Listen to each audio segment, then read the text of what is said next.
Okay, hi again, everybody. So in the last video, we took a look at how to use forms to send information to a file, so the input part of input processing output. Now we're going to focus on writing the back end, the server script, the PHP script that can receive that information and do something with it in a page. So we are on section 4 of the guide. That's what I've got up on the screen here. And I'm just going to jump back into where I was. I had created this form here, and here we are. Oh, I haven't given this page a title yet, so let's give it a title. I'll just call it input form example. Just noticed that as I was getting the tab up here. So that's what it looks like, input form example. And it was sending, when I hit submit, I have to fill out the field. It sent, I think via post parameter at the last thing I was using, it sent to a file called result.php, but I haven't written that file yet. I haven't written that program yet. So that's what we're going to do now. Before we do that, I'm going to change this method back to get so that we can see the parameters more easily that have been sent. So I can see them up here, and I can also tweak them up here, which is handy when you're debugging. Okay, so I need a new file. I'm going to go back to, I put on the desktop the module 1 code. I'm going to pull out the PHP template, Control C to copy it. I'll go into htdocs, back into my folder here, Control V, and I'm going to rename it result.php. By the way, if you haven't already done this, if you're not seeing the extensions here, you really need them as a programmer because sometimes you want to change them. But by default, Windows hides those extensions.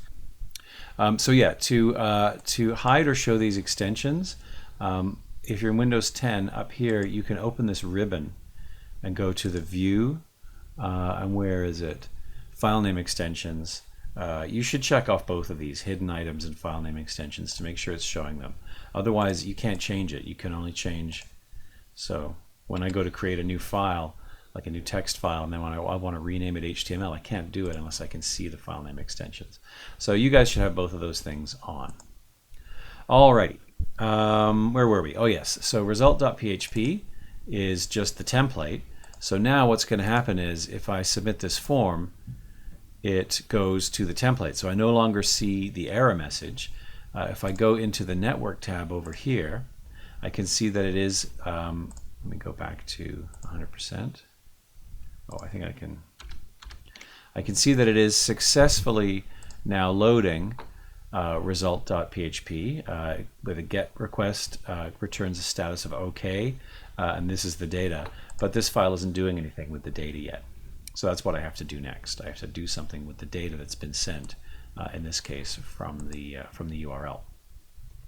So I want to receive the data, and then I want to do something with it. I'm going to split that up into two sections. I'm going to, starting up here, I'm going to put a PHP element up here, like this. Notice Notice what I've done here. I've left doctype HTML like that. That's an important step. If you're going to do some PHP processing up here, to put it right at the top, but to not allow a space or a carriage return before the doctype. If you put a carriage return in there, it can put the browser into what's called quirks mode, and then things don't look quite the way that they normally would. So I'm going to do it like this.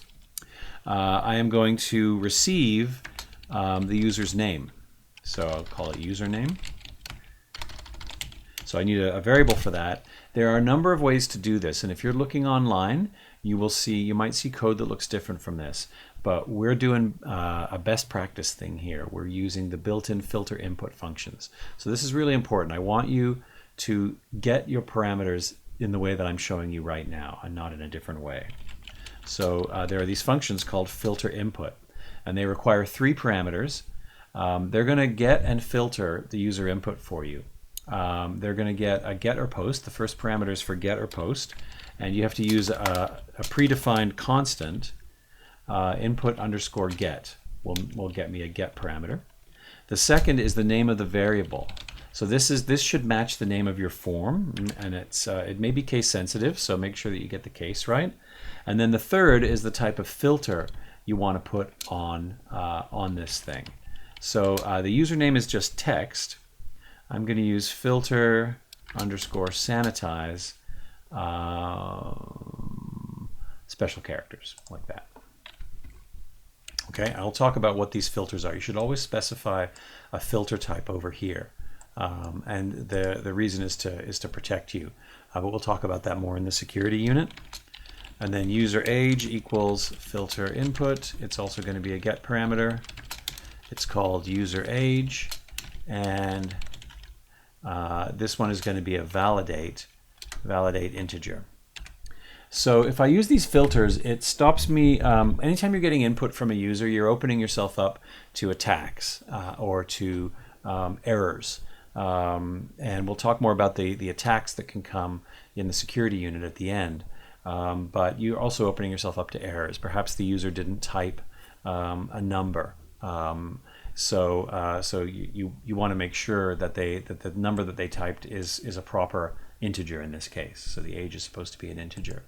The other thing that this does is specifying a filter like this is that the data that comes to you, if you take a look at it, I don't know if you can easily see it here, all the data, no matter what the type of the form element, no matter what the type of the form element, the data is going to be a string. So this is the string 34 here.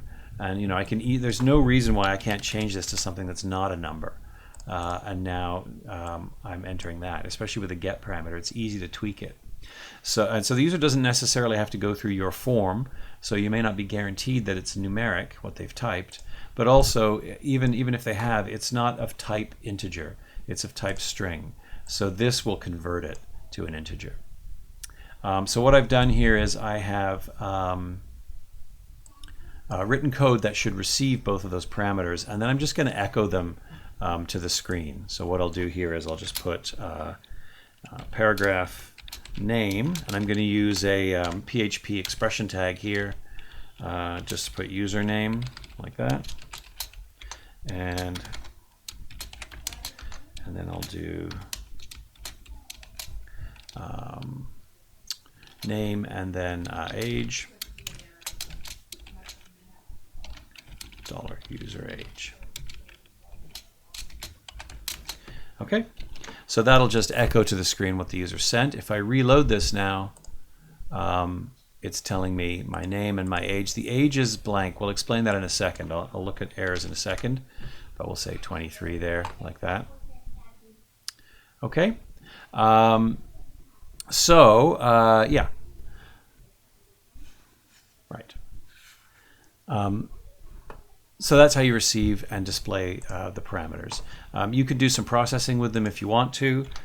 So I could say age in 10 equals $user age plus 10. And then I can say down here, age in 10 years, age in 10, like that. And if I reload it, it does that. So for the user's experience, they enter their name here, they enter their age, they submit it. It's received at the other end by the result.php program using filter input, and then I'm doing a little bit of processing, which is this, and then I am outputting the result, which is down here in the body. Using expression tags, you could also use PHP tags down here to do this stuff. That's it in a nutshell. There's a couple of other things that I need to tell you about. When you are opening up, like I said, when you're opening yourself up to input, you're opening yourself up to errors. So for example, if the user doesn't type anything at all, if the user just goes straight to this URL without entering any parameters, the page may not behave the way that you want it to behave. You'll see age in 10 years is 10 here. We'll explain where this is coming from in a second.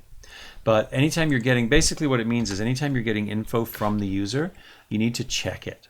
Okay, so there's, for this one here, when you're sanitizing a string, so this is a user input string, came from a text box of type text, so we want to allow anything through. This is going to remove special characters that might mess up your page if you try to display it on the page, so it's a good filter to put there.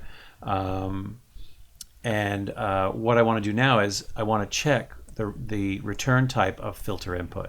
So if all went well, I'll get the name that the user typed, maybe with a few wonky characters removed from it.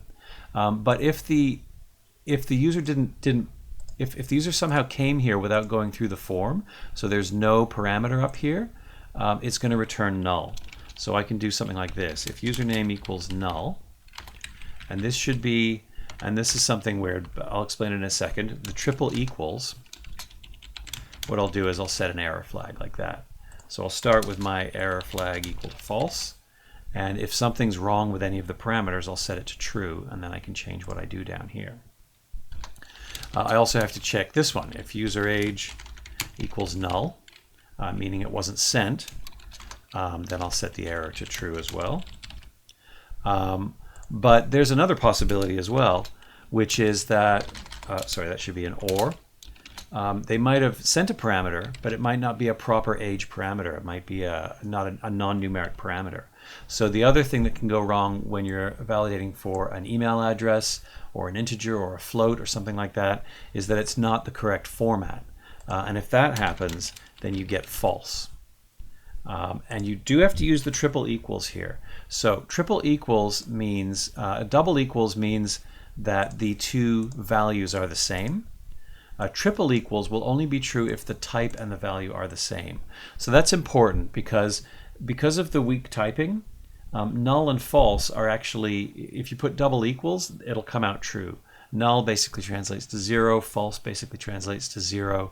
If the user age that they entered was a 0, if it's a numeric parameter and it's a 0, if you put double equals, that's going to be true. So we need the triple equals here. The triple equals makes sure that it's the actual value false and not some value that is in some way equivalent to false. So the triple equals are important here. So if any of those things go wrong, there's going to be an error thrown. And what I can do down here is I can just put something like this, PHP if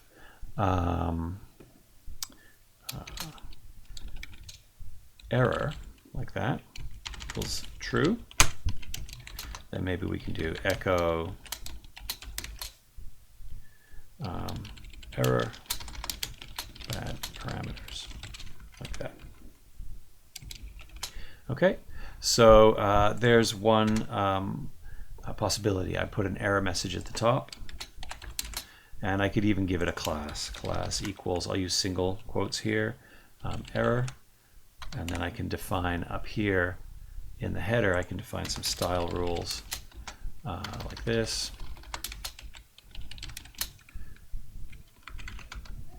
And I'll say dot error, so anything with a class error is color red. Okay, so now when I reload over here, it's going to say, at least say error bad parameters. Okay, so what I should probably also do actually is put the rest of it inside of an else block. And I can do that like this. Alt-Shift-F. Notice what I've done here is I've put inside this tag, I say if there's an error, then echo the error statement. Otherwise, and I on this open bracket here, and then I end the PHP tag, then I have a new PHP tag down here that closes the bracket. So all this HTML and PHP down here will only execute if there was not an error. So now it should say, oops, I need to save that. It should say error bad parameters, or it'll do the thing. So let's go back to the form here. If I submit through the form now, it'll be okay. If I submit some bad value here, oh yeah, okay. I can't submit a bad value here because it's not going to let me because I've controlled the user on this end, and it's not going to let me submit nothing here either. But it will let me submit nothing for age. So when I submit, it's going to say bad parameters because this couldn't be converted to an integer. Okay, so you guys are going to end up writing a lot of code that looks like this, where you use filter input to get some parameters from the user, and then you do a bunch of error checking to decide what you're going to do, and then let the user know if they've misbehaved and there's been an error. And this is one way to do it down here. There's a bunch of sample code as well. If we go over to, let me get the sample code for you. So if I go into the desktop where I downloaded the code, under forms and parameters in this week's code, I'm going to copy that over to here. There's a bunch of stuff here.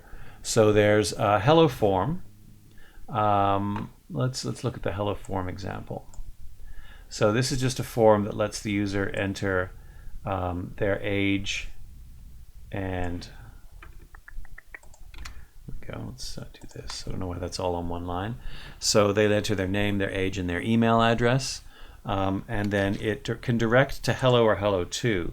I'm directing it to hello2 here, which is a file that gets the input from the user. So notice filter validate email here I'm using to because this was supposed to be an email. I have a warning color here, and then I basically output some warnings at the top. So I have a paragraph with a class of warning, and I output the various warnings that are required, checking the name, whether it's null or not. That was a sanitize parameter, so I just check for null. And then age and email, checking for null or false. So null means it wasn't received, false means it was received, but it was not a correct age or a correct email, a correct integer or a correct email. And then it says hello to the user. So I can use this over here, forms and parameters. If I go to hello form and submit it, age not received or invalid, email not received or invalid. Okay, so because I didn't type anything, all these parameters are empty up here, and it's checking for the errors. I can also type stuff in here to see what would happen and hit enter. And now it's saying the name is okay. If I type an age of 23, now it just says email not received or invalid. There's another sample program here called hello num, and you can use it just by going like this, hello num.php, like that. It needs a parameter, a get parameter called num. So if I say num equals 5, it says hello 5 times. If I say num equals 10, it says hello 10 times. Hello num2 does the exact same thing, but it checks for errors. So if I type something wrong, it'll say error parameter num parameter not a number, like that. Or if it's completely missing, it'll say num parameter not found. So let's take a look at that. Hello num2.php. I put everything in the body here. It gets uses filter input with filter validate int. It checks if it's null, and if it's null, it says num parameter not found. Otherwise, using an else if, it checks if it's false. So if it's false, it was found, but it was not a number. So it outputs that here. Otherwise, it does a little for loop and echoes hello world the number of times that the user wanted. So you have a bunch of examples here. Let me just go back to the guide here. So the guide tells you basically how to use filter input to get a parameter. You get null, or you get false, or you get the thing that the user typed in the correct type. So in this case, it would be an integer. If it was filter sanitize, it would be a string, and so on. It talks about changing it to input post if you want to receive post parameters. And when you're receiving strings, we just use filter sanitize special characters. Make sure, so for example, if the user types a special character like this one here, it gets replaced with something called an entity, which we can echo onto the screen. And here's a few other filters you can use. Int, email, float, URL. So if you're having the user enter a URL, if it's a floating point number, you can use validate float. And there's sanitize special characters and sanitize string. What that sanitize special characters makes things printable. So here, let's go back to, where was I? Here we are. Let's go back to my original form here. So I'm using sanitize special characters. Go back to form, form.html. So if I say that my name is /Sam, like that, and submit it, oops, I have to type an age as well. Sanitize special characters, if you view the page source on this, you can see it converted those greater than and less than signs to these special codes so that they're printable on the screen. Otherwise, it would try and interpret that as HTML. If I change that to filter sanitize string, what it will do is it will strip out anything that looks like a tag. So if I go, if I do something silly like this, name Sam /name, filter sanitize string will strip out those tags completely. So if I view the source on this, it's stripped out the tags completely, whereas sanitized special characters would leave them in there but replace them so that they can be printed on the screen. So use one or the other of those depending on what you're trying to do. And the last thing, and I guess this is the last thing that I'll do, is I'm going to change this form so that it submits method equals post. And when I do that, if I go back to here and submit again, whoops, oh, I have to go back to here and reload and then type some stuff like this. Let me get rid of this. Submit. It's going to say bad parameters because I changed them to post parameters, so they're not appearing up here. They are in the body of the email, of the body of the request. So they appear down here. You can see them in the network tab, but you can't see them in the URL. And because I used over in result.php input get, it can't see them. I would actually suggest when you're testing an app using get parameters, because then you can type. You don't have to go through the form. You can type and tweak into the URL. And then when you're done, if you decide you want to use post parameters, so when would you use post parameters? You might use post parameters if the user is inputting sensitive information. So for example, if you're collecting a password and you use get parameters, the password will appear here in the URL, so somebody looking over their shoulder could see it, or a credit card number or something like that. There's also a limit on how long things can be up here, so if you're collecting a blog entry, you probably want to use post parameters because otherwise it might get cut off after about 2,000 characters in the URL, but there's no limit on post. So you use post for sensitive information and for long information, but it does not make the message secure. So if you transmit a password, you might not be able to see it here, but anyone who intercepts that message can easily see it in the form data down here. So it's not really a security thing per se. It's about hiding information from users, but it doesn't make it secure or encrypted. Anyways, so if you start with get parameters and then you change it to post, you should be able to just Control H here, find input get, and replace it with input post. Replace all, and now the app should work the exact same way that it did before. If I reload now, it's able to read this stuff. So now I have an app where I don't see my user information here, but it is still being received using input_post. Alrighty, so I hope that was okay. I do encourage you guys to read through this section as well. But the next step now, and you have a number of examples. I will post this form example online. You also have the Hello Num2 and the Hello 2 examples that show you how to receive parameters and check them for errors. What I would like you to do now is go back to number 1 and number 2 here and do part B and part C. So in this one, you created a form that has 3 things for the user: start, end, and count by. And I want you to modify that counting app to the counting app that you wrote in exercise 1 to receive the parameters and then count according to the parameters. So 5103 should print out 5811 and so on. And then part C is to make it robust. So print an error message if the parameters are missing, empty, or invalid. Display a warning message if the parameters entered will cause more than 50 lines on the page, and then cut off the output after 50 lines. There's a few things to do there. If you did the tip calculator, you're getting customer name, customer email address, twice to confirm, credit card number, amount of bill, and then create a PHP app to compute and display the bill with all the information nicely formatted.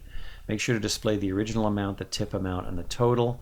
If parameters are missing or badly formatted, if the credit card number is not 16 digits long, oh, I should add to this also, I will add to this, if the 2 emails that they've entered don't match, you should print an error message and nothing else on the page. Don't worry about part C unless you're really into it, but it is a good idea to do as much as you can in terms of practice here. So there are other exercises that you could try.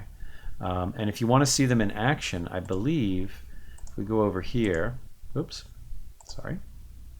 If we go over here, we should have under modules and then resources, code examples online.